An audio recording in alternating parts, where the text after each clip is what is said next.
বিয়ে করতে যাচ্ছেন ঢাকা বিশ্ববিদ্যালয় কেন্দ্রীয় ছাত্র সংসদের ডাকসু সহসভাপতি ভিপি ও বাংলাদেশ ইসলামী ছাত্র শিবিরের কেন্দ্রীয় আন্তর্জাতিক সম্পাদক সাদিক কায়েম। আগামী ১৩ মে তিনি বিয়ের পিঁড়িতে বসতে যাচ্ছেন বলে সামাজিক মাধ্যমে খবর ছড়িয়েছে। সাদিক কায়েমের ঘনিষ্ঠ একাধিক সূত্র বৃহস্পতিবার ৭ মে এ তথ্য নিশ্চিত করেছে।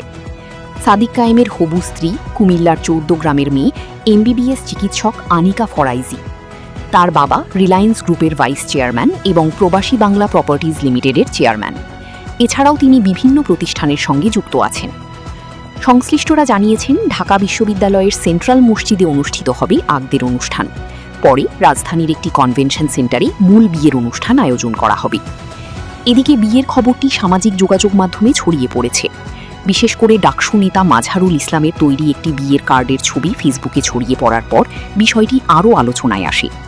ডাকসু নেতা ও ঢাকা বিশ্ববিদ্যালয়ের শিক্ষার্থীরা বিষয়টি নিয়ে বিভিন্ন পোস্ট শেয়ার করছেন।